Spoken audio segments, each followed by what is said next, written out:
നമുക്ക് നമ്മൾ മാടി വിളിക്കുകയാണ് ജബൽ റഹ്മ, നിങ്ങൾ വീണ്ടും എൻ്റെ അടുത്തേക്ക് വന്നോ എന്ന് നമ്മൾ ചോദിക്കുകയാണ്. എൻ്റെ അടുത്ത് നിന്നാണ് ലാ ഇലാഹ ഇല്ലല്ലാഹയുടെ പ്രചരണം ലോകത്തിലേക്ക് എത്താൻ വേണ്ടി നിങ്ങളുടെ പ്രവാചകൻ പറഞ്ഞിട്ടുള്ളത്. ഞാനാണ് അതിന് സാക്ഷി. അപ്പോൾ ആ മുസ്തലിഫ കഴിഞ്ഞ് മീനയ്ക്ക് പോകുന്ന വഴിയിലാണ് രണ്ട് സ്ഥലം. ഒന്ന് വാദി മുഹസ്സിർ, ആനക്കലഹം നടന്നത്. ഞാനൊരു തൊഴിലുറപ്പിന് പോകുന്ന തൊഴിലാളിയാണ്. എൻ്റെ മനസ്സിലേക്ക് ഓടി വന്ന ഒരാഗ്രഹം മക്കത്ത് പോകണം എന്നാണ്. അങ്ങനെ ഞാൻ അതിനു വേണ്ടി സ്വരൂപിച്ച് എനിക്ക് കിട്ടുന്ന ഡെയിലി വേജിൽ നിന്ന് ഞാനിങ്ങനെ 100 രൂപ വീതം എടുത്തു വെച്ചു. അങ്ങനെ ഓരോ ദിവസവും എനിക്ക് ശമ്പളം കിട്ടുമ്പോൾ ഞാൻ ആ ക്യാഷ് കണക്ക് കൂട്ടി ഇങ്ങനെ എടുത്തു വെച്ച് അങ്ങനെ ഒരുപാട് 100 രൂപയുടെ ശേഖരണത്തിൻ്റെ ഒരു ഫലമാണ് എൻ്റെ ഉംറ. ഒരു പ്രാവശ്യം ഉംറ ഗ്രൂപ്പിൽ നമ്മൾ അൽമനാറിൽ വന്ന ഒരു ഉമ്മ റൂമിൽ വെച്ചിട്ട് ഇങ്ങനെ ഗദ്ഗത്തോടി പറയുന്നു, എന്നെ സഹായിക്കാൻ ആരുമില്ലല്ലോ, ഞാൻ ഒറ്റയ്ക്കാണല്ലോ എന്ന് പറഞ്ഞപ്പോൾ ഒരു ഉമ്മ വന്നിട്ട് ആ ഉമ്മയുടെ കൈ പിടിച്ചു. ഒരു മെല്ലിച്ച വിരലിലൊരു ഉമ്മ. അങ്ങനെ അവർ ഭക്ഷണം എടുത്തു കൊടുത്തു, കഞ്ഞി എടുത്തു കൊടുത്തു, ഉംറയ്ക്കെല്ലാം പോയി. നമ്മൾ അവരോട് ചോദിച്ചു, നിങ്ങൾ ആരാ, നിങ്ങളുടെ ഉമ്മയല്ലേ അത്? പക്ഷെ ആ സമയത്ത് അവർ പറഞ്ഞു, ഇതെൻ്റെ ആരുമല്ല, ഈ ഉമ്മേനെ എനിക്ക് റൂമിൽ നിന്ന് കിട്ടിയത്. അപ്പോൾ നിങ്ങളാരാ? അപ്പോൾ അവർ പറഞ്ഞു, എൻ്റെ അച്ഛനും അമ്മയും ജീവിച്ചിരിക്കുന്നുണ്ട്. അപ്പോൾ ഞാൻ ചോദിച്ചു, അച്ഛനും അമ്മയോ? അതെ, ഞാൻ നിങ്ങളെപ്പോലെ ഒരു മുസ്ലിം കുടുംബത്തിൽ ജനിച്ച ആളല്ല. സങ്കടത്തോടു കൂടി ഓർക്കുന്നൊരു കാര്യം, ഒരു 5 പേര് ഒരു കുടുംബത്തിൽ വന്നിട്ട് വാപ്പാനെ വെന്റിലേറ്ററിലാക്കിയിട്ട് അവർ സങ്കടത്തോടു കൂടി ഗ്ലാസിൻ്റെ മുന്നിൽ വെച്ച് ടാറ്റ കൊടുത്ത് വാപ്പ പോകുകയാണ് കേട്ടോ എന്ന് പറഞ്ഞു പോയ ഒരു കുടുംബത്തെ ഇപ്പോഴും മനസ്സിലല്ലാതെ കെട്ടി വരുന്നുണ്ട്. ഈ ഒരു വീൽ ചെയർ, ഒരു വണ്ടി വന്നു, ഒരു വീൽ ചെയർ കൊണ്ടുവരാൻ പറഞ്ഞു, ഒരു ബസ് വന്നു, അവിടെ നിർത്തി വീൽ ചെയർ കൊണ്ടുപോയി അവരെ കൊണ്ടുപോയി ഉംറ ചെയ്യിപ്പിച്ചു, ഭക്ഷണമൊക്കെ വാരിക്കൊടുത്തു, എല്ലാം ബാത്റൂം മുഴുവൻ അവരെ കാര്യങ്ങളൊക്കെ ചെയ്യണം. അപ്പോൾ ഞങ്ങൾ ചോദിച്ചു, ഈ കുട്ടി നിൻ്റെ ആരാ, അനിയത്തിയാണോ ജ്യേഷ്ഠത്തിയാണോ ചോദിച്ചപ്പോൾ ഇവള് പറഞ്ഞത് എൻ്റെ ആരുമല്ല, എൻ്റെ കൂട്ടുകാരത്തിയാണ്. അപ്പോൾ ഞങ്ങൾ ചോദിച്ചു, കൂട്ടുകാരത്തിയോ? അത് ഇതെൻ്റെ ഇൻറ്റിമേറ്റ് ഫ്രണ്ടാണ്. അപ്പോഴാണ് ഈ കഥകളൊക്കെ ഇവർ പറയുന്നത്. അങ്ങനെ ഈ വീൽ ചെയറിൽ തന്നെ ഈ കാര്യങ്ങളൊക്കെ അവർ ചെയ്യിപ്പിച്ചെല്ലാം കഴിഞ്ഞു. ഇതെല്ലാം ചെയ്തു കൊടുത്ത് അവർ ഒരു പക്ഷേ ഞാൻ പലപ്പോഴും വിചാരിക്കുന്നൊരു കാര്യം, ആ കാലങ്ങളായി വീൽ ചെയറിൽ ഇരുന്ന് കാബ കാണാൻ വേണ്ടി കൊതിച്ച് പ്രാർത്ഥിച്ചിരുന്ന് അവർ ആദ്യമായി കാബയുടെ അടുത്തേക്ക് ഇങ്ങനെ വരുമ്പോൾ അവിടെ മനസ്സിലേക്ക് വന്ന ഒരു പ്രാർത്ഥന, ഒരു പക്ഷേ അവരെ കൈ തളർന്നതോ കാല് തളർന്നതോ അവരെ വീൽ ചെയറിലായതോ ഒന്നും ആയിരിക്കില്ല. അവരെ തള്ളിക്കൊണ്ടുവന്ന, നാട്ടിൽ നിന്ന് കൊണ്ടുവന്ന, അവർക്ക് ഭക്ഷണം വിളമ്പിക്കൊടുത്ത, വാരിക്കൊടുത്ത, അവരെ കൈകും കാലം കഴിപ്പിച്ചു കൊടുത്ത, ബാത്റൂമിൽ എല്ലാ സൗകര്യവും ചെയ്തു കൊടുത്ത അവരുടെ കളിക്കൂട്ടുകാരിയായ ഈ സ്വന്തം കൂട്ടുകാരിക്ക് വേണ്ടിയായിരിക്കും ഒരു പക്ഷേ അവർ പ്രാർത്ഥിച്ചിട്ടുണ്ടാവും. അതിൽ പ്രധാനമായും ഇപ്പോൾ നമ്മൾ ജബൽ സൗറിൽ എത്തിക്കഴിഞ്ഞാൽ നേരെ പോകുന്നത് ഹജ്ജിൻ്റെ ഭാഗമുള്ള അറഫയിലേക്കാണ്. ഹജ്ജ് അറഫ, അത് കഴിഞ്ഞ് മുസ്ദലിഫ, മിന. ഈ മിനയുടെ മുസ്ദലിഫിൻ്റെയും ഇടയിൽ യാത്ര ചെയ്യുമ്പോഴാണ് 2-3 സ്ഥലം കാണാനുള്ളത്. ഒന്ന് നമ്മുടെ ഈ ഫീല്, അതായത് ആനക്കലഹം നടന്ന സ്ഥലമാണ്. അതുപോലെ അറഫയിലുള്ള ഏറ്റവും പ്രധാനപ്പെട്ട ഒരു പർവ്വതമാണ് ജബൽ റഹ്മ. ജബൽ റഹ്മയെ കുറിച്ച് സംസാരിക്കാനാണെങ്കിൽ നമ്മൾ മാടി വിളിക്കുകയാണ്, ജബൽ റഹ്മ, നിങ്ങൾ വീണ്ടും എൻ്റെ അടുത്തേക്ക് വന്നോ എന്ന് നമ്മൾ ചോദിക്കുകയാണ്. എൻ്റെ അടുത്ത് നിന്നാണ് ലാ ഇലാഹ ഇല്ലല്ലാഹയുടെ പ്രചരണം ലോകത്തിലേക്ക് എത്താൻ വേണ്ടി നിങ്ങളുടെ പ്രവാചകൻ പറഞ്ഞിട്ടുള്ളത്. ഞാനാണ് അതിന് സാക്ഷി.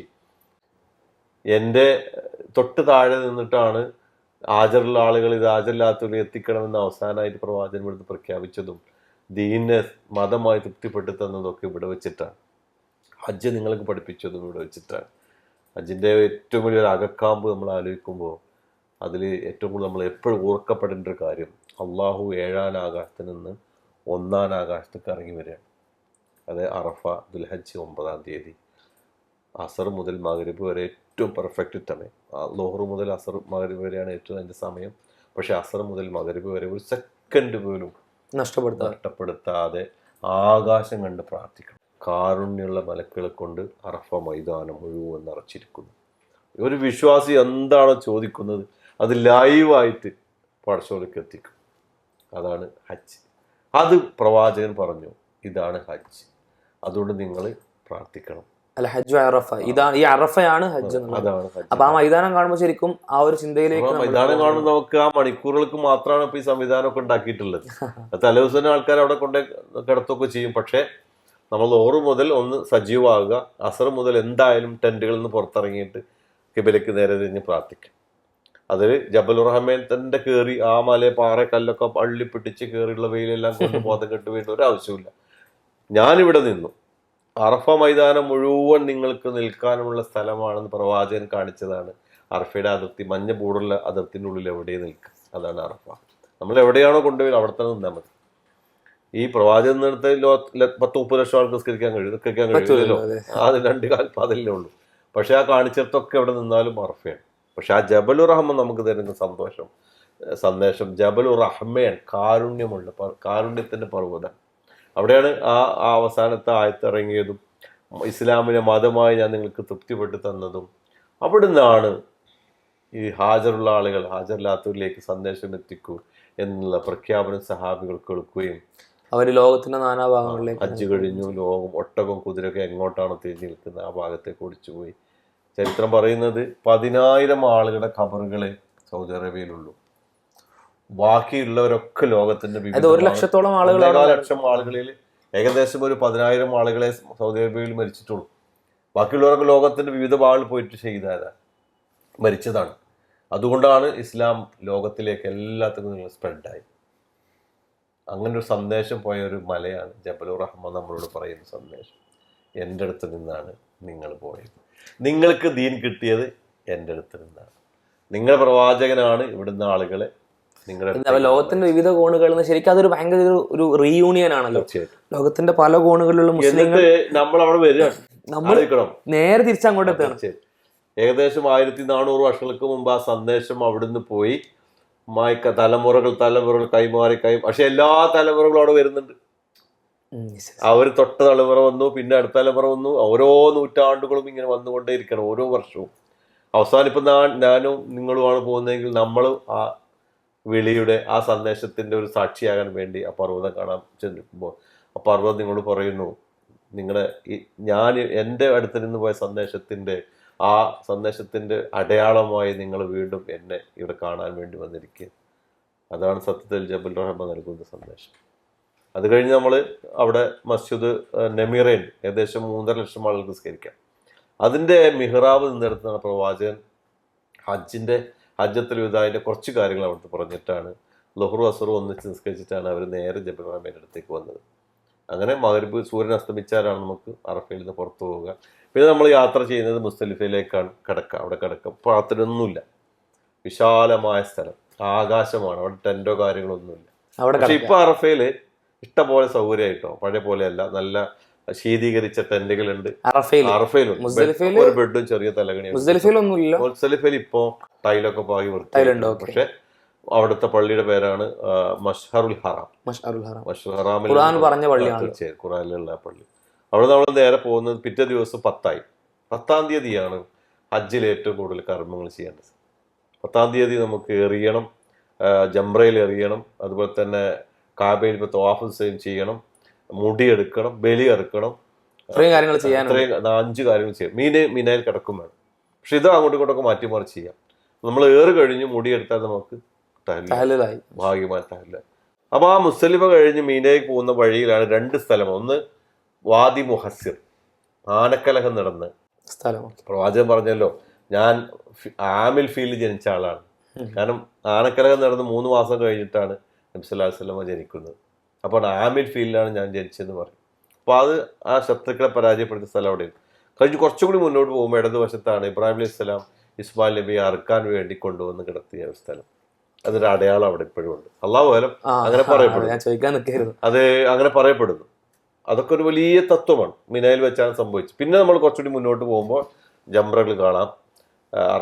മിനായിലെ പള്ളി, മസ്ജിദ് ഖൈഫ്, അതിന് തൊട്ടപ്പുറത്താണ് ജംറാത്തുകൾ, 3 ജംറ, വലിയ സൗകര്യങ്ങളുണ്ട്. പക്ഷെ ഇപ്പോൾ ഇനി നമുക്ക് 2-3 വർഷം കഴിയുമ്പോൾ നമ്മുടെ ടെന്റുകളുടെ ആ ഭംഗി നഷ്ടപ്പെട്ടു പോയി. അവിടെ ടെന്റുകൾക്ക് പകരം ഇപ്പോൾ കെട്ടിടങ്ങൾ ഉണ്ടായിക്കൊണ്ടിരിക്കുക. കെട്ടിടങ്ങളായിരിക്കും. കാരണം വെച്ചാൽ 4, 5, 10 ഫ്ലോർ വരെ കെട്ടിടത്തിൽ താമസിക്കാനോ.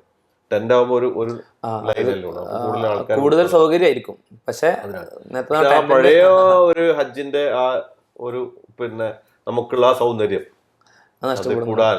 അപ്പൊ നമുക്ക് മീനയിലൂടെ നമ്മൾ യാത്ര ചെയ്യുമ്പോൾ നമ്മുടെ മനസ്സിൽ തോന്നേണ്ടത്, ഇപ്പോഴും ഒരുപാട് ടെന്റുകൾ ഹജ്ജ് അല്ലാത്തൊരു സമയത്തും കാണാൻ കഴിയുമല്ലോ അല്ലെ? ഹജ്ജ് നമുക്ക് യാത്ര ചെയ്യാൻ. അപ്പൊ നമുക്ക് ബോധ്യമായി അറഫയില് അത് ടെന്റ് എടുക്കും, എടുത്തു വെക്കാൻ സ്കെൽട്ടൻ മാത്രം എടുത്തിട്ട് പിന്നെ ഷീറ്റ്. മിനയിൽ അങ്ങനെ മിനയിൽ പെർമനന്റ് ആണ്. അപ്പൊ നമ്മൾ യാത്ര ചെയ്യുമ്പോൾ നമ്മുടെ മനസ്സിൽ ജീവനുള്ള ഇസ്ലാമിന് നമ്മളിങ്ങനെ ഈ മീന, അറഫ, മുസ്ദലിഫയെ കാണുമ്പോൾ ഞാൻ നേരത്തെ പറഞ്ഞതുപോലെ നമുക്ക് ജീവനുള്ള ഇസ്ലാമിനെ തിരിച്ചറിയാം. കാരണം അവിടെ ജീവിച്ചിരിക്കുന്നുണ്ട്. നമ്മുടെ പ്രവാചകൻ നിസ്കരിച്ച സ്ഥലം, നമ്മുടെ പ്രവാചകൻ ഹജ്ജിനു വേണ്ടി ഇരുന്ന സ്ഥലം, തക്ബീർ ചൊല്ലിയ സ്ഥലം, ലബ്ബൈക് അല്ലാഹുമ്മ പറഞ്ഞ സ്ഥലം, നമസ്കരിച്ച സ്ഥലങ്ങൾ, ഇതൊക്കെ ഇന്നും മീന, അറഫ, മുസ്ദലിഫയൊക്കെ മുസ്ലിം ലോകത്തിന്റെ അടയാളങ്ങളായി അവിടെ ബാക്കി. അതാണ് ഇന്ന സൊഫ വൽ മറുവത്ത മിൻ ശആഇരില്ല, സഫൈ മറുവയും അടയാളം. പക്ഷെ അതുപോലെയുള്ള പടച്ചോന്റെ കുറെ അടയാളങ്ങളാണ്. അത് കാണുമ്പോൾ നമുക്ക് ബോധ്യമാകേണ്ടത് എൻ്റെ ഇസ്ലാം ജീവനുണ്ട്, ആ ജീവൻ എനിക്കുണ്ട്, ജീവൻ നൽകേണ്ടത് നമ്മളാണ്. അത് ആ ഇസ്ലാം നമ്മളെ കയ്യിലുണ്ട്, നമ്മളാണ് അതിനെ ജീവിപ്പിക്കുന്നത്. ഇതിലിപ്പോൾ പറഞ്ഞതിൽ ഒരു ചെറിയൊരു കാര്യം, ഇപ്പോൾ റൗദ ഷെരീഫ് മറ്റേ മദീനയിൽ പറയാൻ വിട്ടു വരുന്നുണ്ട്. അപ്പോൾ നമ്മൾ നാട്ടിലത്തെ ആളുകൾ, അവിടെ പോവാത്ത ആളുകളൊക്കെ വിചാരിച്ചിരിക്കുന്നത് ആ ഒരു പച്ച കുബ്ബയാണ് റൗദ ഷെരീഫ് എന്നുള്ളതാണ്. ആൻഡ് ഒപ്പം തന്നെ നേരത്തെ പറഞ്ഞതുപോലെ തന്നെ സംസം കിണർന്ന് മറ്റേ മക്കാം ഇബ്രാഹിം എന്നൊക്കെ ബർക്കത്ത് എടുക്കാൻ ശ്രമിക്കുന്ന അതേ ഒരു വികാരം നമുക്ക് അവിടെയും കാണാൻ കഴിയും. ഒരു പച്ചക്കുബയെ എന്ന് പറയുന്നത് നമ്മള് പ്രവാചകന്റെ വീടിന്റെയും ഖബറിന്റെയും ഇടയിൽ സ്പെഷ്യൽ ആയിട്ട്, അത് മുമ്പ് ഞാനൊക്കെ പോയ സമയങ്ങളിൽ ഒരു 10-50 സ്ക്വയർ ഫീറ്റ് അല്ലെങ്കിൽ 100 സ്ക്വയർ ഫീറ്റ് ഒക്കെ ഉണ്ട്. പക്ഷെ ഇപ്പൊ അത് ആളുകൾ തിരക്ക് കാരണം അത് വലുതായി, ഓരോ വർഷം വലുതായിക്കൊണ്ടിരിക്കും. പണ്ടത്തെ ഒരു ആ സ്ഥലത്തല്ല ഉള്ളത്. ആ സ്ഥലം അവിടെ ഉണ്ട്, പക്ഷെ അതിനോടനുബന്ധിച്ച് കുറെ സ്ഥലങ്ങൾ. അപ്പൊ അവിടെ 2 റക്അത്ത് നിസ്കരിക്കാൻ വേണ്ടി ഇപ്പൊ ഗവൺമെന്റ് ഒരു തർത്തീബ് വെച്ചുകൊണ്ട് ഒരു ആപ്പിൽ പോയി ഇട്ടാൽ നമുക്ക് 20 മിനിറ്റ് ഒരാൾക്ക് സ്പെൻഡ് ചെയ്യാനുണ്ട്. തിരക്കില്ലാതെ എല്ലാവർക്കും നമസ്കരിച്ച് പോരാ. ആ ആപ്ലിക്കേഷൻ കുറച്ച് മുന്നേ ആരെങ്കിലും പോകുന്നുണ്ടെങ്കിൽ കുറച്ച് മുന്നേ അത് ബുക്ക് ചെയ്ത് വെക്കാൻ ശ്രമിക്കണം എന്നുള്ള സാധനം, അല്ലെങ്കിൽ ആ സമയത്ത് കിട്ടാൻ ഭയങ്കര പ്രയാസം. ഇപ്പൊ അവിടെ ചെന്നിട്ടാലും ചെയ്യാൻ പറ്റും.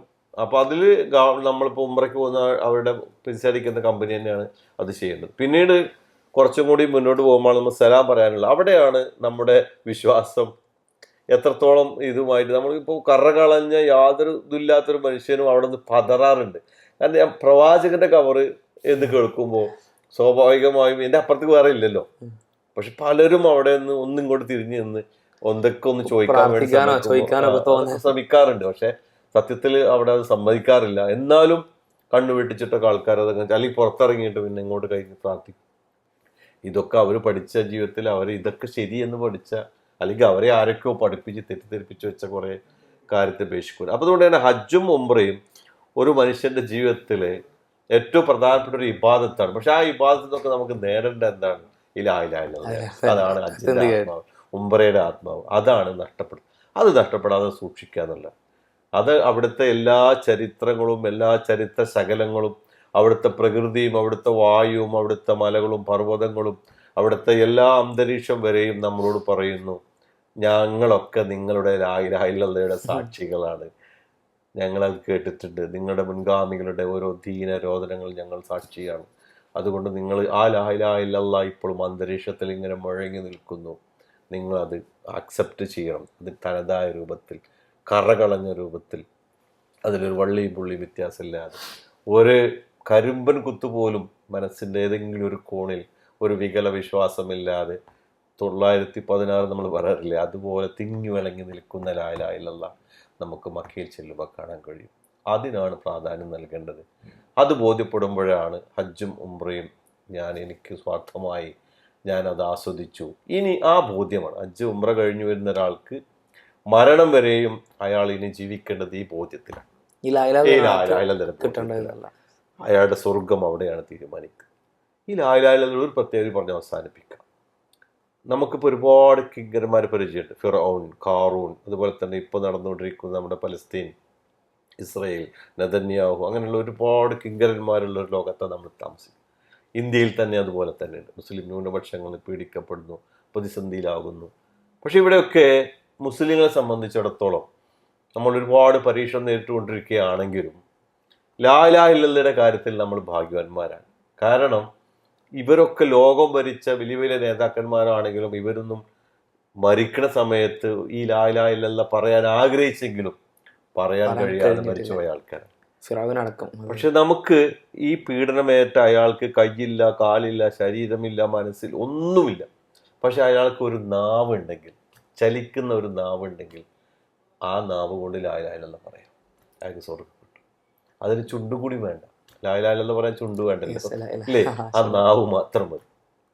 ആ നാവ്, അത് മാത്രം മതി ഒരു പീഡനം അനുഭവിക്കുന്ന ഒരാൾക്ക് സ്വർഗ്ഗം കിട്ടാൻ. സംസാരശേഷിയില്ലാത്ത ആൾക്കാണെങ്കിൽ മനസ്സിലും പറയാം. തീർച്ചയായിട്ടും അങ്ങനെയും പറയാം. അപ്പൊ ആ ഒരു വിചാരം ഉണ്ടായാൽ മതി. അതാണ് സത്യത്തിൽ ലാ ഇലാഹ ഇല്ലല്ലാഹ്. ബാക്കിയൊക്കെ പടച്ചോൻ വിടുമല്ലോ.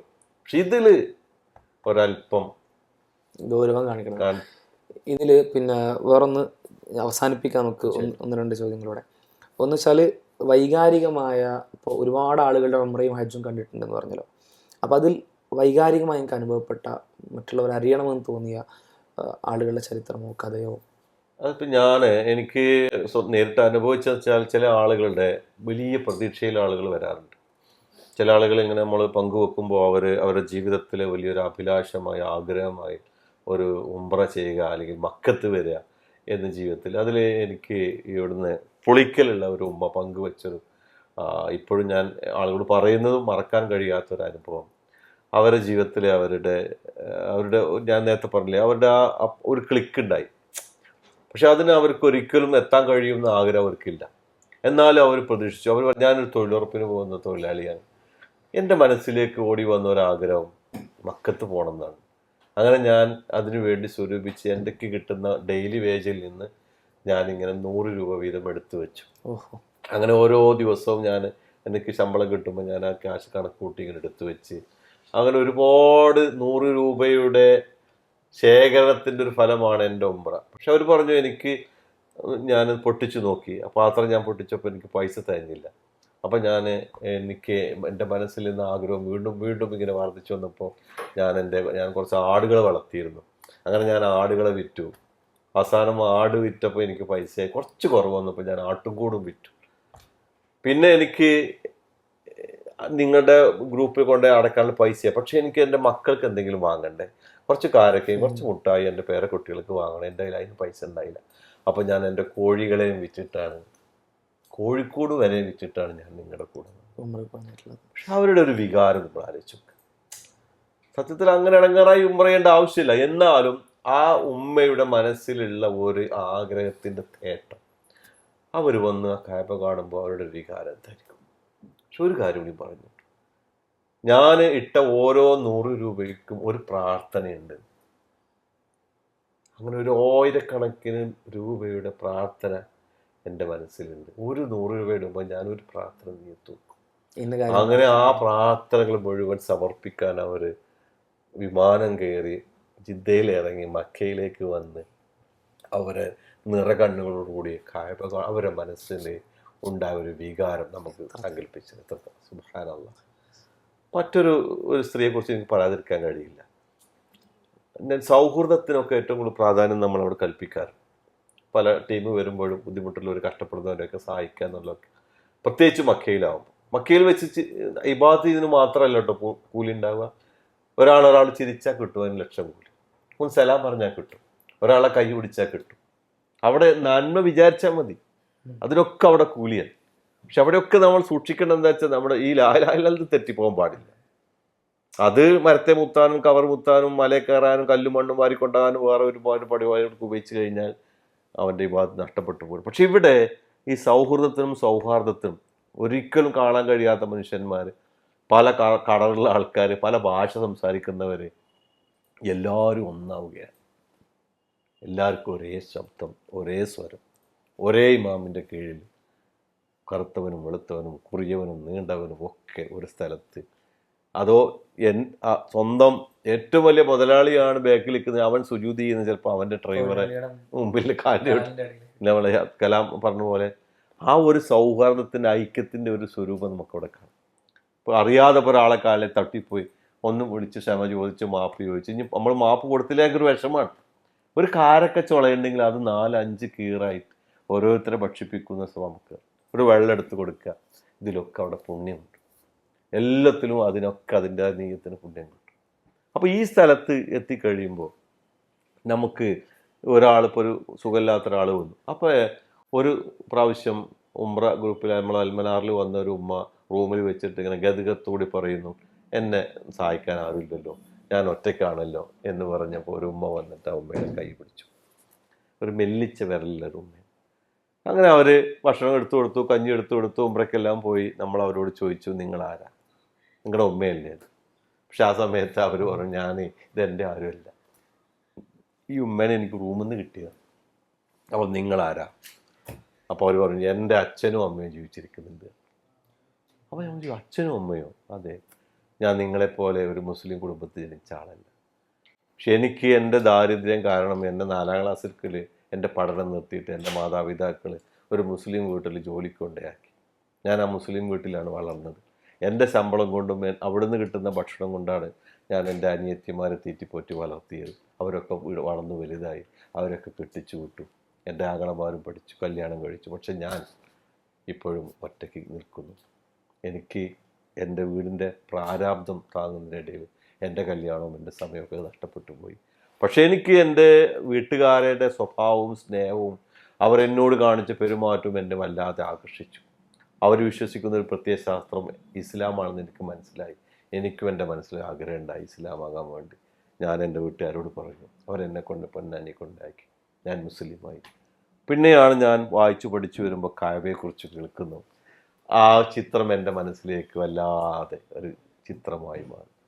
പിന്നീട് എനിക്കൊരു അഭിലാഷമായി മാറി. അവസാനം അതെൻ്റെ ഒരു ആഗ്രഹമായി മാറി. ഞാൻ എത്തിപ്പെടാൻ കഴിയാത്ത വലിയ 4500ഓളം കിലോമീറ്റർ ദൂരത്തുള്ള ഒരു കഅബ, അള്ളാഹിൻ്റെ പ്രവാചകൻ ജനിച്ച നാട്, ഇബ്രാഹിം അലൈഹി ഇസ്ലാമയുടെ നാട്, ഇസ്മായിൽ അലൈഹി ഇസ്ലാമയുടെ നാട്, ഹാജറ ഉമ്മ, ഖദീജ ബീവി, ഇതൊക്കെ ഞാൻ പഠിക്കുന്നവർ എൻ്റെ മനസ്സിലേക്ക് ഇങ്ങനെ വലിയൊരു സ്വപ്നമായി ഇങ്ങനെ കടന്നു വന്നു. അവസാനം ഞാൻ എൻ്റെ മനസ്സിൽ അത് പോകണമെന്നൊരു ചിന്ത വന്നു. എനിക്ക് എൻ്റെ മുതലാളി തരുന്ന ശമ്പളത്തിൽ നിന്ന് ഞാൻ പൈസ മാറ്റി വെച്ചു. അവർ പറയാൻ 40,000 രൂപയുണ്ടായി. ഞാനത് കുടുക്ക പൊട്ടിച്ചപ്പോൾ, അങ്ങനെ പറയാറുണ്ടല്ലോ. അവസാനം എനിക്ക് 10,000 രൂപയുടെ കുറവ് വന്ന് എൻ്റെ മുതലാളി എനിക്ക് തന്നു. അങ്ങനെ നിങ്ങളെ കൊണ്ട് ഏൽപ്പിച്ചു. ഞാൻ അൽമനാറിൽ വന്നു കഴിഞ്ഞ് ഞാൻ എത്തിയപ്പോൾ ഈ ഉമ്മയുടെ ഗദ്ഗതം എൻ്റെ മനസ്സിൽ വല്ലാതെ പ്രയാസമായി. ഞാൻ ഒറ്റയ്ക്കാണ്. അപ്പം എൻ്റെ മനസ്സിലേക്ക് വന്നൊരു ചിന്ത, എൻ്റെ പ്രവാചകൻ ഈ മക്കയിൽ വെച്ചിട്ടാണല്ലോ വിറകേറ്റി പോകുന്ന ഒരു പ്രായം ചെന്നൊരു ഉമ്മയുടെ വിറക് തോളിലേറ്റി വീട്ടിൽ കൊണ്ടേ കൊടുത്ത്. അതെൻ്റെ പ്രവാചകനാണല്ലോ, അത് ഈ മക്കയിൽ വെച്ചാണല്ലോ. ആ ഉമ്മയ്ക്ക് ഉമ്മ പ്രവാചകന് നിർദ്ദേശം കൊടുത്തില്ലേ, മുഹമ്മദ് നീ വിശ്വസിക്കരുത്, നീ നല്ല മോനാണല്ലോ. പക്ഷെ ഞാൻ തന്നെയാണ് മുഹമ്മദ് എന്ന് പറഞ്ഞപ്പോൾ ആ ഉമ്മ അത്ഭുതപ്പെട്ടു പോയി. നിന്നെക്കുറിച്ചാണോ ആൾക്കാർ ഇതൊക്കെ പറയുന്നത് ചർച്ചയിൽ. അപ്പോൾ ഈ ഉമ്മ പറയാണ്, ഈ ഉമ്മയുടെ കൈ പിടിക്കാനുള്ള കാരണം ആ വല്യുമ്മ പ്രവാചകൻ ചെയ്ത മാതൃകയാണ്, എനിക്ക് ആ കൂലി കിട്ടാൻ വേണ്ടിയിട്ടാണ്. അങ്ങനെ എല്ലാം ചെയ്തു കൊടുത്ത് കരിപ്പുര എയർപോർട്ടിൽ അവരെ ബന്ധുക്കളെ ഏൽപ്പിച്ചിട്ടാണ് ആ ഉമ്മ വീട്ടിലേക്ക് തിരിച്ചു. ചങ്ങരംകുളത്ത് നിന്ന് ഉമ്മ വന്നത്. ഇങ്ങനെ ഒരുപാട് അനുഭവങ്ങളുടെ കറകളഞ്ഞ ലായിലായിലക്ക് വേണ്ടി കഷ്ടപ്പാടും സഹിച്ച ഒരുപാട് ഉമ്മമാരുടെ കഥകളുണ്ട്. മക്കൾക്ക് വേണ്ടി ത്യാഗം ചെയ്ത ഒരുപാട് മനുഷ്യന്മാരുണ്ട്. ആകാശം കാണാൻ കഴിയാതെ, ഒരു നേരത്തെ ആഹാരം പോലും ശരിക്കും കഴിയാൻ കഴിയാതെ വീൽ ചെയറിലും മാരകമായ രോഗവും അസുഖവുമായി കിടക്കുന്ന ഒരുപാട് മനുഷ്യന്മാർ അവരെ സങ്കടങ്ങൾ പങ്കുവെക്കാറുണ്ട്. അപ്പം നമ്മൾ പറയുന്നത് വെച്ചാൽ, അവിടെ വെച്ച് പറയുമ്പോൾ ഇത് കേൾക്കുന്ന ഒരുപാട് പ്രസംഗത്തിൽ 50 ആളുണ്ടെങ്കിൽ 50 പേരും കേൾക്കും. 50 പേര് ആ ഉമ്മ ഒറ്റയ്ക്കാവില്ല. ഈ 50 ആളും ആ ഉമ്മയുടെ കൂടെ ഉണ്ടാവും. അവർ കൂട്ടമായ പ്രാർത്ഥന. പ്രവാചകൻ അള്ളാഹ് പറഞ്ഞിട്ടുണ്ടല്ലോ, 2 കൈ നീട്ടി സ്വീകരിക്കുന്ന പടച്ചോ. അപ്പോൾ ഒരാൾക്ക് വേണ്ടി പ്രാർത്ഥിക്കുന്ന അള്ളാഹു ഭയങ്കര ഇഷ്ടമാണ്. അത് മക്കത്ത് വെച്ചാവുമ്പോഴോ അതിന് എത്രയോ മധുരമുണ്ട്, എത്രയോ തിളക്കമുണ്ട്. ആ തിളക്കമാണ് സത്യത്തിൽ ഒരു ഗ്രൂപ്പിൽ വരുമ്പോൾ നമുക്ക്, പ്രത്യേകിച്ച് ഖുർആൻ സുന്നത്തും അനുസരിച്ച് ഇബാദത്ത് ചെയ്യാനുള്ള ഒരു വലിയ സംവിധാനമാണ് അൽമനാറിനെ പോലെയുള്ള കുറച്ച് ഗ്രൂപ്പുകൾ. ബാക്കിയൊക്കെ ഞാൻ നേരത്തെ പറഞ്ഞ് ഒരുപാട് ചൂഷണം നടക്കുന്ന മേഖലയിലേക്ക് കടന്നു പോകും. ഏതായാലും ഈ സൗഹാർദ്ദവും മക്കയിൽ മാത്രമല്ല, പിന്നെ ഈ ഹാജിമാർ മരിക്കണവരെ നിലനിൽക്കുക. ഒരു കല്യാണം ഉണ്ടാകുമ്പോൾ പങ്കെടുക്കും, ഒരു പ്രയാസം ഉണ്ടാകുമ്പോൾ പ്രാർത്ഥിക്കും, വിശേഷങ്ങൾ ചോദിച്ചുകൊണ്ടിരിക്കും. വലിയൊരു ബന്ധമാണ്. അത് ഒരു കുടുംബ ബന്ധത്തിൽ പോലും ചിലപ്പോൾ അങ്ങനെ ഉണ്ടായിക്കോണമെന്നുണ്ട്. അങ്ങനെ ഈ ഹാജിമാർ തമ്മിൽ പലപ്പോഴും സംഗമങ്ങൾ നടക്കും, സംസാരിക്കും, പരസ്പരം അങ്ങോട്ട് വർത്തമാനങ്ങൾ പറയും, വിവാഹ ബന്ധങ്ങളൊക്കെ വരും. ഒരു വലിയ സൗഹൃദമായത് മാറും. അത് എന്തിൻ്റെ പേരിലാണ്? ഒരു ലായിലായില്ലയുടെ കണ്ണിയുടെ പുറകെ പിടിക്കുന്നത്.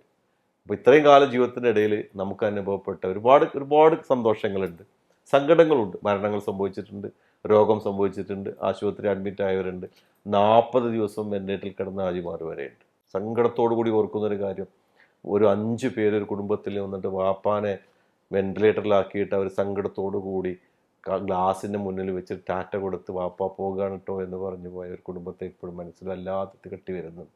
പത്തപ്പരിയത്ത് നിന്ന് ആ കുടുംബം വന്നത്. അവിടെ നിന്ന് 40 ദിവസം വന്നു, ഇവർക്ക് പോരേണ്ട സമയം വന്നു, ഇവർ തിരിച്ചു പോന്നു. വാപ്പ വെന്റിലേറ്ററിലാണ്, 40 ദിവസം അവിടെ കിടന്നു. അവസാനം അയാൾ അവിടുന്ന് മരിച്ചു. അയാൾ വന്നതോ അയാളെ വീടും സ്വത്തൊക്കെ വിറ്റിട്ട് ആ പൈസയും കൊണ്ട് എല്ലാവർക്കും ഒരു വെച്ച് കൊടുത്തിട്ട് അയാൾക്ക് കിട്ടിയ പൈസയും കൊണ്ടാണ് അയാൾ ഉംറക്ക്. അയാളുടെ കൂടെ അയാളെ മക്കളുണ്ടായിരുന്നു, ഭാര്യ ഉണ്ടായിരുന്നു, 2 സഹോദരിമാരുണ്ടായിരുന്നു. അവസാനം അവർ അവിടെ നിന്ന് മരിച്ചു. ഞങ്ങളെല്ലാ കർമ്മങ്ങളൊക്കെ ചെയ്തു. തിരിച്ചിവിടെ എത്തിയപ്പോൾ അവർ വീട്ടിൽ വന്നു. അവർക്ക് അറിയേണ്ടത് ഞങ്ങളെ വാപ്പാൻ എന്താ ഞങ്ങൾ ചെയ്തത്, കുളിപ്പിച്ചു, നിസ്കരിപ്പിച്ചോ, ഒരു ബോധ്യം വരണ്ടേ ഒരു മരണത്തിൻ്റെ. വല്ലാത്തൊരു സങ്കടമായി. ഞങ്ങൾ അവസാനം അവരെ വീട്ടിൽ ചെന്നപ്പോൾ നാട്ടുകാരെല്ലാവരും കൂടി വിവരങ്ങൾക്കാവും ഞങ്ങളത്തേക്ക് വന്നു.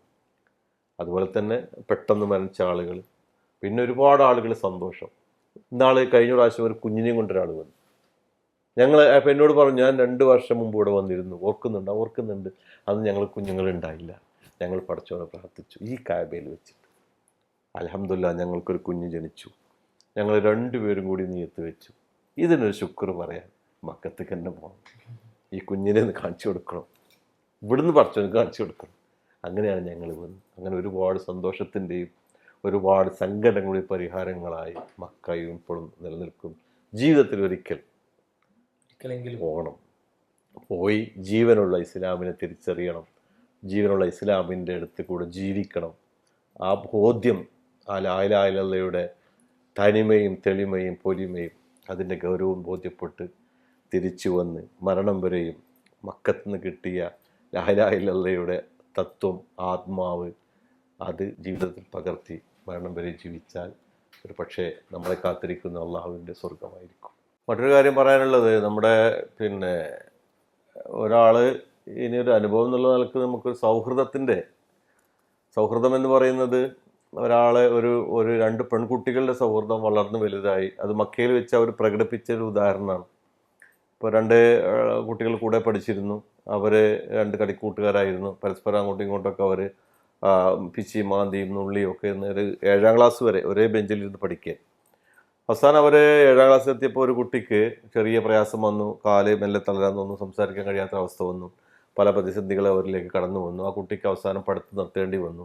അങ്ങനെ ആ കുട്ടി ഒരു 8ാം ക്ലാസ് ആകുമ്പോഴത്തേക്കും അവർ സ്വന്തം ഒറ്റപ്പെട്ട്, അവർക്ക് കൈയും കാലും ഒക്കെ ഉണ്ടെങ്കിലും സംസാര ഭാഷ അല്ലാതെ വേറെ ഒന്നും ചെയ്യാൻ കഴിയാത്തൊരവസ്ഥയിൽ വന്നവർ ബെഡിലായി, അവസാനം വീൽ ചെയറിലായി.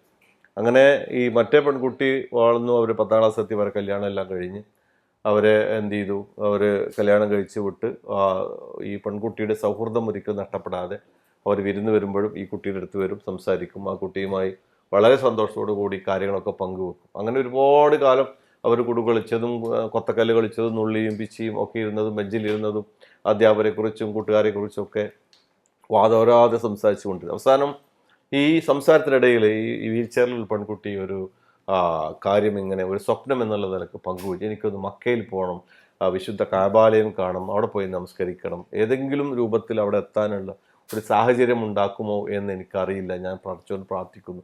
ഈ സംസാരം അവർ കാലങ്ങളായി ഈ കുട്ടിയായിട്ട് ഇങ്ങനെ സംസാരിക്കും. പക്ഷേ ഇവർക്ക് അപ്പോൾ ഒരു ആഗ്രഹം തോന്നുന്നു, എങ്ങനെയെങ്കിലും ഈ വീൽ ചെയറിലുള്ള കുഞ്ഞിനെ, ഈ പെൺകുട്ടിയെ എൻ്റെ കൂട്ടുകാരത്തെ മക്കയിൽ കൊണ്ടുപോകണമെന്ന് ആഗ്രഹിച്ചുകൊണ്ട് ഒരു ദിവസം അവിടെ ഭർത്താവിനോട് സംസാരിച്ചു. അങ്ങനെ ഭർത്താവ് അവിടെ മക്കയിൽ ജോലി ചെയ്യുന്ന നമ്മൾ ഇസ്രായേൽ സെൻ്റർ പ്രവർത്തകനാണ്. അപ്പോൾ അദ്ദേഹം പറഞ്ഞു, നീ അവളെ കൂട്ടിക്കൊണ്ടുപോകാം, നീ വരുന്ന കൂട്ടത്തിൽ അവളെയും കൊണ്ടുപോകാം എന്ന് പറഞ്ഞ് ഈ 2 പേരും കൂടിയും ഇവിടെ എത്തി. പക്ഷെ നമുക്കിതൊന്നും അറിയുന്നില്ല. നമ്മൾ ഈ ഒരു വീൽ ചെയർ, ഒരു വണ്ടി വന്നു, ഒരു വീൽ ചെയർ കൊണ്ടുവരാൻ പറഞ്ഞു, ഒരു ബസ് വന്നു, അവിടെ നിർത്തി വീൽ ചെയർ കൊണ്ടുപോയി അവരെ കൊണ്ടുപോയി ഉംറ ചെയ്യിപ്പിച്ചു, ഭക്ഷണമൊക്കെ വാരിക്കൊടുത്തു, എല്ലാം ബാത്റൂം മുഴുവൻ അവരെ കാര്യങ്ങളൊക്കെ ചെയ്യണം. അപ്പോൾ ഞങ്ങൾ ചോദിച്ചു, ഈ കുട്ടി നിൻ്റെ ആരാ, അനിയത്തിയാണോ ജ്യേഷ്ഠത്തിയാണോ ചോദിച്ചപ്പോൾ ഇവള് പറഞ്ഞത് എൻ്റെ ആരുമല്ല, എൻ്റെ കൂട്ടുകാരത്തിയാണ്. അപ്പോൾ ഞങ്ങൾ ചോദിച്ചു, കൂട്ടുകാരത്തിയോ? അത് ഇതെൻ്റെ ഇൻറ്റിമേറ്റ് ഫ്രണ്ടാണ്. അപ്പോഴാണ് ഈ കഥകളൊക്കെ ഇവർ പറയുന്നത്. അങ്ങനെ ഈ വീൽ ചെയറിൽ തന്നെ ഈ കാര്യങ്ങളൊക്കെ അവർ ചെയ്യിപ്പിച്ചെല്ലാം കഴിഞ്ഞു. ഇതെല്ലാം ചെയ്തു കൊടുത്ത് അവർ ഒരു പക്ഷേ ഞാൻ പലപ്പോഴും വിചാരിക്കുന്നൊരു കാര്യം, ആ കാലങ്ങളായി വീൽ ചെയറിൽ ഇരുന്ന് കാബ കാണാൻ വേണ്ടി കൊതിച്ച് പ്രാർത്ഥിച്ചിരുന്ന് അവർ ആദ്യമായി കാബയുടെ അടുത്തേക്ക് ഇങ്ങനെ വരുമ്പോൾ അവിടെ മനസ്സിലേക്ക് വന്ന ഒരു പ്രാർത്ഥന, ഒരു പക്ഷേ അവരെ കൈ തളർന്നതോ കാല് തളർന്നതോ അവരെ വീൽ ചെയറിലായതോ ഒന്നും ആയിരിക്കില്ല. അവരെ തള്ളിക്കൊണ്ടുവന്ന, നാട്ടിൽ നിന്ന് കൊണ്ടുവന്ന, അവർക്ക് ഭക്ഷണം വിളമ്പിക്കൊടുത്ത, വാരിക്കൊടുത്ത, അവരെ കൈകും കാലം കഴിപ്പിച്ചു കൊടുത്ത, ബാത്റൂമിൽ എല്ലാ സൗകര്യവും ചെയ്തു കൊടുത്ത അവരുടെ കളിക്കൂട്ടുകാരിയായ ഈ സ്വന്തം കൂട്ടുകാരിക്ക് വേണ്ടിയായിരിക്കും ഒരു പക്ഷേ അവർ പ്രാർത്ഥിച്ചിട്ടുണ്ടാവും. അവരത് പങ്കുവെച്ചു. അങ്ങനെ അവസാനം നമ്മൾ യാത്രയപ്പോഴത്തെ ചോദിച്ചു, നിങ്ങൾക്ക് എന്ത് തോന്നുന്നു? അപ്പോൾ ആ കുട്ടി പറഞ്ഞു, 35-40 വയസ്സുള്ള കുട്ടിയാണ്, ഒരു യുവതിയാണ്. അവർ പറഞ്ഞു, ഞാനിതാ ലോകം കീഴടക്കിയിരിക്കുന്നു. ഈ വീൽ ചെയറിൽ ഇരുന്നു കൊണ്ട് ലോകത്തിലെ നെറുകയിലാണ് ഞാനുള്ളത്. എന്നെ സാധിപ്പിച്ച എൻ്റെ കൂട്ടുകാരത്തിക്ക് വേണ്ടിയിട്ടാണ് എൻ്റെ പ്രാർത്ഥന. ഞാൻ പറഞ്ഞത് അതാണ് സൗഹൃദം, സൗഹാർദ്ദം. അങ്ങനെയൊക്കെ ദുനിയാവിൽ ഒരുപാട് ആളുകൾ ജീവിക്കുന്നുണ്ട്. ഇതിന് ഒരുപാട് പതിപ്പുകളും ഒരുപാട് ഉദാഹരണങ്ങളും മക്കയിൽ വെച്ച് നമുക്ക് കാണാൻ കഴിയും. അതുപോലെ തന്നെ പല ദേശങ്ങളിൽ നിന്ന് വരുന്ന ആളുകൾ, പല ഭാഷ സംസാരിക്കുന്നവർ, പല രാജ്യക്കാർ ഫോൺ നമ്പറുകളൊക്കെ കൈമാറിയിട്ട് കാലങ്ങളായിട്ട് അവർ ഫോണിലൂടെയും വാട്സപ്പിലൂടെയും ഫേസ്ബുക്കിലൂടെയൊക്കെ ബന്ധപ്പെടുന്നു. പിന്നീട് അവർ ഫോൺ ചെയ്യുന്നു, വിളിക്കുന്നു, അവർ വീണ്ടും കാണുന്നു, വീണ്ടും സംസാരിക്കുന്നു, ഭക്ഷണം കൈമാറുന്നു, അതുപോലെ തന്നെ ഭാഷ കൈമാറുന്നു, സൗഹൃദം കൈമാറുന്നു, പരസ്പരം കെട്ടിപ്പിടിക്കുന്നു, ആശ്ലേഷിക്കുന്നു. ഇങ്ങനെ വലിയൊരു സൗഹാർദ്ദത്തിൻ്റെ ഒരു ഭാഷ പ്രകടനം, ഒരു ബാഹ്യ പ്രകടനമല്ല, ഒരു ആത്മാർത്ഥമായ ഒരു പ്രകടനം നമുക്ക് മക്കയിൽ വെച്ച് ഹജ്ജിനും ഉംറയ്ക്കൊക്കെ വരുമ്പോൾ കാണാൻ കഴിയുന്നു. ഇത് ലോകത്ത് ഏത് കാലം മുതൽ ലോകത്തിൻ്റെ ചരിത്രം തുടങ്ങിയോ അത് അതിൻ്റേതായ രൂപത്തിൽ നമുക്ക് മക്കയിൽ വെച്ച് കാണാൻ പറ്റും. ഏതായാലും ഒരു അവസാനമായിട്ട് അത് ആ കാര്യത്തിലൂടെ ഒന്നുകൂടി പറയാനുള്ളത്, ഒരു മനുഷ്യൻ്റെ ജീവിതത്തിൽ ഒരിക്കലെങ്കിലും നേരത്തെ പറഞ്ഞതുപോലെ ഈ മക്കയിൽ വരികയും കഅബ കാണുകയും ഹജ്ജും ഉംറയിലൊക്കെ പങ്കെടുത്ത് ഒരു കൊല്ലത്തിലൊരിക്കൽ നമ്മളെ പടച്ചോൻ അവൻ്റെ വീട്ടിലേക്ക് വിരുന്ന് വിളിച്ചിട്ട് പറയുകയാണ്, നിനക്ക് ഞാൻ വാരിക്കോരിത്തരാം. അങ്ങനെ വാരിക്കോരിത്തരാൻ വേണ്ടിയിട്ടാണ്, അത് വാങ്ങാനാണ് നമ്മൾ. പണ്ഡിതന്മാർ പറയുന്നു 16 അല്ല 32 ലക്ഷം വരെയും ഇബാദത്തിന് കൂലി കിട്ടുന്ന ഒരു സ്ഥലം കൂടിയാണ് വിശുദ്ധ കഅബാലയം എന്ന് നമ്മളെ ഇടയ്ക്കിടയ്ക്ക് ചില പണ്ഡിതന്മാർ ബോധ്യപ്പെടുത്താറുണ്ട്. ഏതായാലും അങ്ങനെ ഒരു കൊല്ലത്തിലൊരിക്കൽ അല്ലെങ്കിൽ ഒരു പ്രാവശ്യമെങ്കിലും മക്കയിലോ ഉംറയോ ഹജ്ജോ ചെയ്യാൻ വേണ്ടി വരുമ്പോൾ നമ്മളെ ഒന്ന് പടച്ചമ്പുരാനോ ഒന്ന് മെരുക്കി, ഒന്ന് ഞെരുങ്ങി മെരുക്കി ഒരുക്കി, ഒന്ന് കുത്തിപ്പിഴിഞ്ഞ് നമ്മുടെ ശരീരത്തിലുള്ള മുഴുവൻ അഴുക്കുകൾ കളഞ്ഞ് നല്ലൊരു വെള്ളത്തുണി പോലെ മടക്കി കൊണ്ടുപോയി, യാതൊരു പൊടിയില്ലാത്ത ഒരു വെള്ളത്തുണി പോലെ നമ്മളെ ഡ്രസ്സാക്കിയിട്ട് നമ്മളെ കൊണ്ടുപോയി നാട്ടിലേക്ക് തിരിച്ചു വിടുന്ന ഒരു കൊല്ലത്തിലൊരിക്കൽ ഒരു ഇബാദത്താണ് ശരിക്ക് ഹജ്ജ്. അത് അനുഭവിച്ചവർക്കേ അത് അറിയുള്ളൂ. ഏതായാലും അങ്ങനെയുള്ളൊരു ഭാഗ്യം എല്ലാവർക്കും ഉണ്ടാകണമെന്നും കൂടി ഈ അവസരത്തിൽ ആത്മാർത്ഥമായി പ്രാർത്ഥിക്കുന്നു. അതുപോലെ ഉംറയും അതുപോലെ തന്നെ നമുക്കൊരു ത്യാഗം ജലമായ ഒരു പശ്ചാത്തലം തരുന്ന ഒരു കർമ്മം കൂടിയാണ് ഹജ്ജും ഉംറയും. ഏതായാലും അതിനൊക്കെ എല്ലാവർക്കും ഭാഗ്യമുണ്ടാകട്ടെ എന്ന് പ്രാർത്ഥിച്ചുകൊണ്ട് ഈ സംസാരം ഈ ചരിത്ര ശകലങ്ങൾ ഇവിടെ അവസാനിപ്പിക്കുന്നു. അപ്പോൾ അതാണ് ഏറ്റവും അവസാനം ബഷീർക്ക് പറഞ്ഞതുപോലെ തന്നെ ഇതുവരെ ഉംറക്കോ ഹജ്ജിനോ വേണ്ടി അങ്ങോട്ട് പോകാത്ത ആളുകളോട് പറയാനുള്ളൊരു സന്ദേശം. ഞാൻ ഒറ്റത്തവണയാണ് അൽഹംദുലില്ലാഹ് എനിക്ക് പോകാനുള്ള അവസരം ഉണ്ടായിട്ടുള്ളത്. ആ സമയത്തും ബഷീർക്കാണ് ഞാൻ ഒറ്റയ്ക്കാണ് പോയിട്ടുള്ളത്. യാദൃശ്ചികമായി ഉണ്ടായ ഒരു അവസരമാണ്. ഒരു പക്ഷേ നമ്മൾ പ്രാർത്ഥിക്കാറുണ്ട്, പ്രാർത്ഥിക്കുന്നതിൻ്റെ ഒരു ഫലം പഠിച്ചു ചിലപ്പോൾ അങ്ങനെ നൽകുക. ആ സമയത്തും ഒറ്റയ്ക്ക് പോയ സമയത്തും വളരെ കുറച്ച് സമയം മാത്രമേ സ്പെൻഡ് ചെയ്യാൻ പറ്റിയിട്ടുള്ളൂ. ജബൽ നൂറൊക്കെ ഇങ്ങനെ നോക്കി കണ്ടിട്ട് മാത്രമേ ഉള്ളൂ. പുറത്തുനിന്ന് മുകളിലേക്ക് കയറണം എന്ന് നമുക്ക് ആഗ്രഹമുണ്ട്, ഹിറാ ഗുഹ കാണണം എന്നൊക്കെ. ഇൻഷാ അല്ലാഹ് പഠിച്ചവന് തൗഫീക്ക് നൽകട്ടെ. അപ്പോൾ അത് ഒരുപാട് കാര്യങ്ങൾ അറിയാണ്. ഞാൻ ഇപ്പോഴും അവിടെ പോയിട്ട് പോലും നിങ്ങളോട് പല വിഷയങ്ങളും കൗതുകത്തിൽ ചോദിക്കുന്നത് അതിൽ പലതും എനിക്ക് അറിയില്ല എന്നുള്ളതും അനുഭവിച്ചിട്ടില്ല എന്നുള്ളതുകൊണ്ടാണ്. പക്ഷേ അൽഹംദുലില്ലാഹ് ഒരു തവണയെങ്കിലും പോകാൻ പറ്റി. ആ പോക്ക് ബഷീർക്ക് ഇവിടെ അങ്ങനെ ഒരുപാട് ആളുകളുടെ അനുഭവമൊക്കെ പറഞ്ഞു. അത് ശരിക്കും നമ്മുടെ ജീവിതത്തിൽ നമ്മൾ ഒരു പ്രാക്ടീസിങ് മുസ്ലിം ആയിരിക്കെ അനിവാര്യമായിട്ട് അനുഭവിച്ചറിയേണ്ട ഒരു അനുഭവം തന്നെയാണ്. അത് പരമാവധി ഹജ്ജിന് തന്നെ കഴിയുന്ന രീതിയിൽ പ്രാർത്ഥിക്കുക. അതേപോലെ തന്നെ അതിനുവേണ്ടി ഇപ്പോൾ നേരത്തെ ഉമ്മ തൊഴിലുറപ്പിൽ നിന്ന് കിട്ടിയ തുക 100 രൂപ വെച്ച് മാറ്റി വെച്ചു എന്ന് പറഞ്ഞാൽ അർത്ഥം തൊഴിലുറപ്പിനേക്കാൾ വലിയ ജോലികൾ ചെയ്യുന്ന ആളുകളായിരിക്കുമല്ലോ ഭൂരിഭാഗം ആളുകളും. പലതരം ജോലികൾ ചെയ്യുന്ന ആളുകളുണ്ടാവും. ഈ ഭൂരിഭാഗം ആളുകൾക്കും ശരിക്കും അജണ്ടയായിട്ട് എടുത്തു കഴിഞ്ഞാൽ, ഇപ്പോൾ നമ്മൾ വാഹനം വാങ്ങുന്നുണ്ട്, വലിയ ഫംഗ്ഷനുകൾ ലക്ഷങ്ങൾ ചിലവാക്കി ഫംഗ്ഷനുകൾ നടത്തുന്നുണ്ട്, ഒരു സീരിയസ് ആയ ഒരു അജണ്ട എടുത്തു കഴിഞ്ഞാൽ ഇൻഷാ അല്ലാഹ് ഇത് സാധിക്കുന്ന വിഷയം തന്നെയാണ്. അപ്പോൾ അത് സീരിയസ് ആയിട്ട് ഉംറയെങ്കിലും ഹജ്ജ് തന്നെ പരമാവധി ജീവിതത്തിൽ നിർവഹിക്കാനുള്ളൊരു ശ്രമം ഉണ്ടാവണം എന്നുള്ളതാണ് പ്രത്യേകം സൂചിപ്പിക്കാനും പ്രാർത്ഥിക്കാനുള്ളത്. പരസ്പരം അങ്ങോട്ടും ഇങ്ങോട്ടും പ്രാർത്ഥിക്കുക കൂടി ചെയ്യുക എന്നുള്ളതാണ്. അപ്പോൾ അല്ലാഹു തആല നമുക്ക് അത്തരത്തിലുള്ള ഇതുവരെ ചെയ്ത ആളുകൾക്ക് ആ ഹജ്ജിൻ്റെയും ഉംറയുടെയും പ്രതിഫലങ്ങൾ ആ രീതിയിൽ തന്നെ നൽകി അത് സ്വീകാര്യമായി പഠിച്ചവൻ പരലോകത്ത് കാണിച്ചു തരട്ടെ. ഒപ്പം തന്നെ ഇനി ഇതുവരെയും കഴിയാത്ത ആളുകൾക്ക് അത്തരത്തിൽ നിർവഹിക്കാനും അവിടെ നിന്ന് നേരത്തെ പറഞ്ഞതുപോലെ തന്നെ എന്താണോ ഹജ്ജിൻ്റെയും ഉംറയുടെയും ആത്മാവ്, മക്കയുടെ ആത്മാവ്, ലാ ഇലാഹ ഇല്ലല്ലയുടെ ആത്മാവ്, അത് ലഭിച്ച് സ്വർഗം നേടുന്നൊരവസ്ഥയിൽ ഈ കർമ്മങ്ങൾ നിർവഹിച്ച് പോരാനുള്ള തൗഫീക്ക് ലഭിക്കട്ടെ. ബഷീർക്കൊക്കെ വേണ്ടി പ്രത്യേകം പ്രാർത്ഥിക്കുകയോട് ചെയ്യാണ്. പേഴ്സണലിയും നേരത്തെ പറഞ്ഞ പോലെ ഒറ്റയ്ക്ക് പോയ സമയത്തും ഭക്ഷണത്തിൻ്റെ കാര്യമാണെങ്കിലും താമസത്തിൻ്റെ കാര്യമാണെങ്കിലൊക്കെ പല പല പല കണക്ഷനുകളിലൂടെ ശരിക്കും എനിക്ക് ഒരുക്കി തന്നിട്ടുണ്ടായിരുന്നു. അതേപോലെ തന്നെ ഓരോ ആളുകൾക്കും ആ അനുഭവങ്ങൾ ഉണ്ടാവും. ആയിരക്കണക്കിന് ആളുകൾ സ്വാഭാവികമായിട്ടും ഒരു ശരിക്കും സർവീസ് ലഭിച്ച ആളുകളാണ്. ഇപ്പോൾ ഇവിടെ ഈ ഒരു സന്ദേശം കേട്ട ആളുകളും ഒത്തിരി അറിവുകൾ അദ്ദേഹത്തിന് ലഭിച്ച ആളുകളാണ്. ഇൻഷാ അല്ലാഹ് ഇനിയും കൂടുതൽ അത്തരത്തിലുള്ള ഒരു മേഖലയിൽ ആളുകൾക്ക് സർവീസ് ചെയ്യാൻ കുറച്ച് തൗഫീഖ് കിട്ടാൻ പ്രാർത്ഥിക്കുകയാണ്. അല്ലാഹു തആല അനുഗ്രഹിക്കട്ടെ. ഈ എപ്പിസോഡ് ഇവിടെ അവസാനിപ്പിക്കുന്നു. അസ്സലാമു അലൈക്കും വറഹ്മത്തുള്ളാഹി.